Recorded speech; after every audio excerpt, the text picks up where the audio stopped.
Good morning students. आज हम करेंगे एक्सरसाइज 11.4। स्टार्ट करते हैं एक्सरसाइज क्वेश्चन नंबर 1 के साथ। क्वेश्चन नंबर 1 है आंसर द फॉलोइंग। इसमें क्या क्या बताया गया है? Take Sarita's present age to be Y years. उन्होंने क्या माना है? इसमें सरिता की प्रेजेंट एज जो अब एज है वो क्या मानी है? वाई मानी है। ठीक है, तो अब जो प्रेजेंट एज है वो उसकी वाई है। What will be her age 5 years from now. वो कह रहा है कि अब से 5 साल बाद उसकी जो एज है वो क्या होगी। तो अब तो उसकी वाई है, तो 5 साल बाद क्या हो जाएगी? वाई प्लस 5 हो जाएगी। ठीक है, वो कह रहा है what was her age 3 years back. और 3 साल पहले क्या होगी उसकी एज, मतलब क्या थी। तो अब तो उसकी वाई है और 3 साल पहले कितनी थी, तो वाई माइनस 3। ये इसका आंसर हो जाएगा। Next, Sarita's grandfather is 6 times her age. What is the age of her grandfather. वो कह रहे हैं सरिता के जो पिताजी हैं वो ग्रैंडफादर हैं, दादाजी हैं, वो 6 टाइम्स हर एज, उसकी एज से 6 टाइम्स बड़े हैं। तो उसकी एज कितनी है? वाई। और उसकी एज से कितने 6 टाइम्स बड़े, तो वाई मल्टीप्लाई 6, तो बराबर कितने हो गए? 6y। तो उसके ग्रैंडफादर की एज हो गई 6y। और व्हाट इज द, ये बता दिया। ठीक है, अब अगला पूछा है grandmother is 2 years younger from than grandfather. और जो ग्रैंडफादर की एज है, ग्रैंडफादर की कितनी है? 6y। और वो उनसे जो उनकी ग्रैंड मदर है कितनी यंगर है, मतलब 2 साल छोटी है। तो इसमें से -2 कर देंगे, तो ये किसकी एज निकल आएगी? ये ग्रैंड मदर की एज निकल आएगी। ये ग्रैंड मदर की एज है। ठीक है, ये ग्रैंड मदर की एज हो गई। उसके बाद नेक्स्ट चलते हैं। Sarita's father age is 5 years more than 3 times Sarita's age. What is her father's age. अब जो सरिता की एज से उसके जो फादर है वो 3 टाइम्स तो बड़े हैं और उसमें 5 प्लस हैं, तो सरिता की एज इस टाइम है वाई। ठीक है, और जो उसके फादर हैं वो कितने बड़े हैं उससे? 3 टाइम्स। तो 3 टाइम्स का मतलब 3 मल्टीप्लाई वाई मल्टीप्लाई 3 बराबर 3y। और उसके बाद भी वो कितने हैं? प्लस, वो कह रहे हैं 5 साल और बड़े हैं, तो +5 आंसर। नेक्स्ट क्वेश्चन है B. The length of a rectangular hall is 4 metre less than 3 times the breadth of the hall. What is the length if the breadth of is b metre. उन्होंने breadth दी है कितनी? b metre. जो breath है वो हमारी b metre है। ठीक है, और वो कह रहा है कि जो लेंथ है, लेंथ कितनी है हॉल, रेक्टेंगुलर हॉल की? 3 टाइम्स। तो हमें लेंथ निकालनी है, तो L बराबर, तो उसके कह रहा है वो 3 टाइम्स ब्रेथ से 3 टाइम्स है, तो ब्रेथ की 3 टाइम्स हो गई b मल्टीप्लाई 3। और क्या है? 4 मीटर लेस -4 मीटर, तो क्या हो जाएगा? 3b -4 metre. अब इन दोनों के आपस में जब हम मल्टीप्लाई करेंगे तो 3b बन जाएगा ये। नेक्स्ट चलते हैं क्वेश्चन सी पर।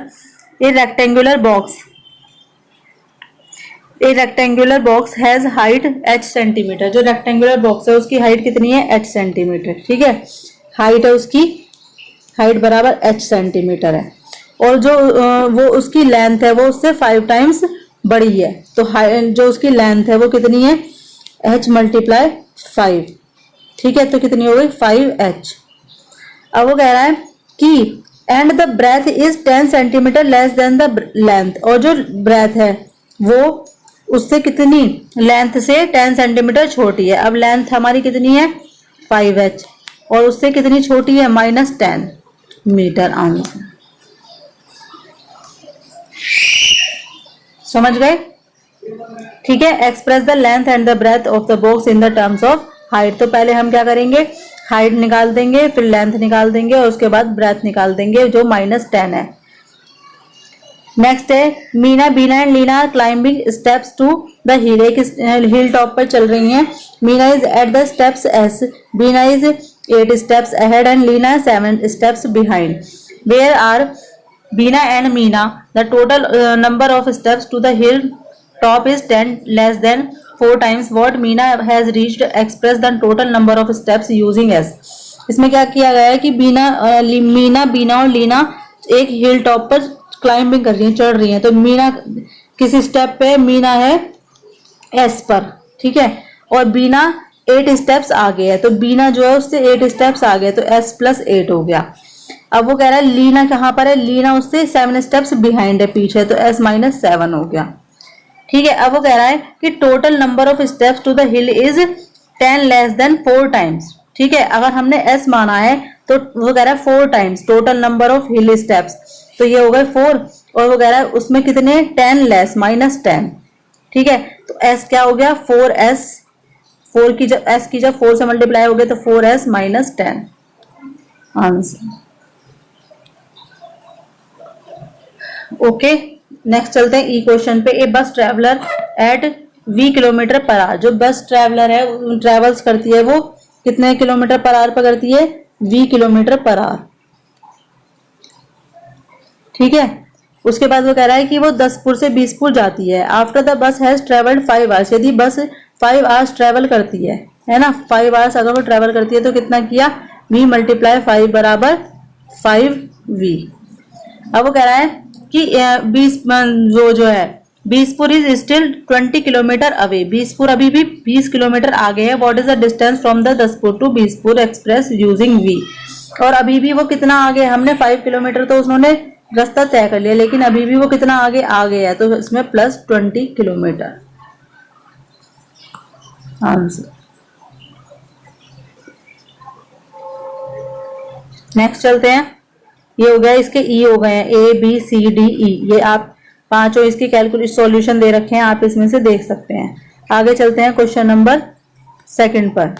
क्वेश्चन नंबर सेकंड ये रहा, change the following statements using expressions into statement in ordinary language. अब इन्हें ऑर्डिनरी लैंग्वेज में हमें लिखकर दिखाना है। ठीक है, जैसे इन्होंने फॉर एग्जांपल दिया हुआ है, Salim scores R runs in a cricket match, है ना, और Nalin scores R plus 15 runs. In ordinary language हम लिखेंगे कि Nalin score 15 runs more than Salim, तो हम इन्हें ऑर्डिनरी साधारण भाषा में लिखेंगे कि नलीन ने कितने रन ज्यादा बनाए, 15 रन्स मोर बनाए सलीम की अपेक्षा। तो इसे ऐसे ही लिखना है। ये हमने उन्होंने कुछ लाइंस दी हुई हैं, जैसे फर्स्ट है ए नोटबुक कोस्ट, एक जो कॉपी है नोटबुक है उसकी कॉस्ट कितनी है ₹p, and the a book cost 3p। तो इसे हम ऑर्डिनरी लैंग्वेज में क्या लिखेंगे कि जो बुक की कॉस्ट है वो नोटबुक की कॉस्ट से 3 गुनी है, 3 टाइम्स बड़ी है, तो इसे ऐसे लिखेंगे a book cost 3 times the cost of A notebook. जो एक बुक की कॉस्ट है वो 3 टाइम्स ज्यादा है cost of the notebook, notebook की कीमत से।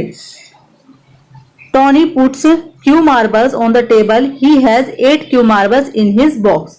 तो जो टोनी है वो 8 क्यू मार्बल्स तो अपने टेबल पर रखता है और 8 क्यू मार्बल्स कहां पर, अपने बॉक्स में। तो इसको ऐसे लिखेंगे, the marbles, the number of marbles, the number of marbles in box is 8 times the marbles of the table. ठीक है, जो टेबल पर मार्बल्स हैं उससे 8 गुना ज्यादा है जो बॉक्स में रखे हैं। नेक्स्ट है, our class has n students, हमारी क्लास में n स्टूडेंट्स है, स्कूल हैज 20 n स्टूडेंट्स, और पूरे स्कूल में कितने हैं, 20 n स्टूडेंट्स हैं। तो इसको ऐसे लिखेंगे, total number of student in the school is 20 times than in our class. ठीक है, हमारी जो क्लास में है उससे 20 टाइम्स ज्यादा स्टूडेंट्स हैं स्कूल में। Jaggu is Z years old, his uncle is 4Z years old and his aunt is 4Z minus 3 years old। तो इसको लिखेंगे, Jaggu's uncle is age 4 times the age of Jaggu. जो जग्गू के अंकल की एज है वो जग्गू से 4 टाइम्स ज्यादा है। Jaggu's aunt is 3 years younger than his uncle, और जो जग्गू की आंटी है वो उसके अंकल से 3 साल छोटी हैं, तो 3 years younger than his uncle. Next E पर चलते हैं, in an arrangement of dots there are rows, each row contains 5 dots. ठीक है, हर एक रो में कितनी है, वो 8 रोज हैं और हर रो में 5 डॉट्स हैं, तो लिखेंगे the total number of dots is 5 times then the number of rows. Next चलते हैं क्वेश्चन नंबर 3 पर। Given Mannu's age to be x years, इसमें क्या दी गई है, मन्नू की एज x years दी गई है, और वो कह रहा है कैन यू गेस व्हाट, अगर x - 2 होगा तो तुम क्या इसे कैसे शो करोगे, या तो सोचोगे कि ये मन्नू के यंगर ब्रदर की एज होगी x - 2, और अगर ये दिया होगा x + 4 तो क्या सोचोगे, तो और 3x + 7 दिया होगा तो क्या शो करेगा, तो ये बता रहा है, ये इस तरीके से क्वेश्चन पूछ रहा है। ठीक है, तो इसका हम आंसर कैसे लिखेंगे, जो मन्नूज एज है वो कितनी है, x ईयर्स, ठीक है। अब हिज यंगर ब्रदर, अब उसने x+2 दिया है तो हम उसे क्या मान लेंगे, हिज यंगर ब्रदर एज, उसकी मतलब 2 साल छोटा है उससे, तो x-2। अब वो उन्होंने दिया है x+4, इसको क्या मानेंगे, तो इज एल्डर ब्रदर, उसके बड़े भाई की एज हो सकती है is 4 years more than his age, Mannu की एज से 4 times बड़े हैं उसके एल्डर ब्रदर, तो मतलब 4 साल बड़े हैं, तो x+4 years। अब उन्होंने दिया 3x+7, तो हम इसको क्या मानेंगे, उसके फादर की एज मानेंगे, क्योंकि his father is 7 years more, मतलब 7 साल बड़े हैं, then thrice of his age, जो उसकी एज है उसके 3 गुने है और उसमें भी 7 years ज्यादा है। Next question number B, given Sara's today, जो सारा की आज की एज है वो y years है, और यदि think of her age in the future और इन द पास्ट, उसकी एज फ्यूचर और पास्ट में सोचनी है, ठीक है। What will be the following expression indicate, y+7 है तो क्या दिखाएगी, y+7 है तो उसकी एज फ्यूचर में दिखाएगी कि उसकी एज फ्यूचर में इतनी होगी। अगर y-3 दिखा रही है तो वो क्या दिखाएगी कि उसकी एज प्रेजेंट में, मतलब मान लीजिए उसकी y एज है तो प्रेजेंट में, अब प्रेजेंट में y है तो y-3 मतलब कि उसकी पहले कितनी थी, y-3 पास्ट की बता रहा है। y+4/1/2, इसका मतलब प्लस में है तो ये किसमें दिखा रहा है, फ्यूचर एज दिखा रहा है। ये माइनस में है तो ये किसकी दिखा रहा है, पास्ट की एज दिखा रहा है। जो प्लस में होगी तो वो आगे आने वाली एज, फ्यूचर एज, ये फ्यूचर दोनों और ये दोनों पास्ट की age. Next, given N student in the class like football, N students class में फुटबॉल लाइक करते हैं। व्हाट में 2n शो, और 2n को क्या शो करेगा, और व्हाट में शो n/2, तो वो कह रहा है अगर फुटबॉल के think of games other than football, ठीक है। अब इसे हमें शो करके दिखाना है। नंबर ऑफ स्टूडेंट्स, जो hockey is twice the students like football. अब n स्टूडेंट्स तो फुटबॉल लाइक करते हैं और 2n का मतलब क्या होगा कि ऐसे स्टूडेंट्स होंगे जो दोनों चीज पसंद करते हैं, मतलब हॉकी भी और फुटबॉल भी, तो वो होंगे 2n, मतलब कि दोनों चीज पसंद कर रहे हैं। अब नंबर ऑफ स्टूडेंट्स लाइक, वो कह रहा है कि इसका क्या मतलब होगा, n/2। Number of students like tennis is half students like football. अब जितने स्टूडेंट्स फुटबॉल पसंद कर रहे हैं, फुटबॉल कितने स्टूडेंट्स पसंद कर रहे हैं, n, तो इसका मतलब क्या है कि n स्टूडेंट के अपॉन 2, मतलब कि n स्टूडेंट से आधे स्टूडेंट्स टेनिस को पसंद कर रहे हैं, इसको हम ऐसे लिख देंगे।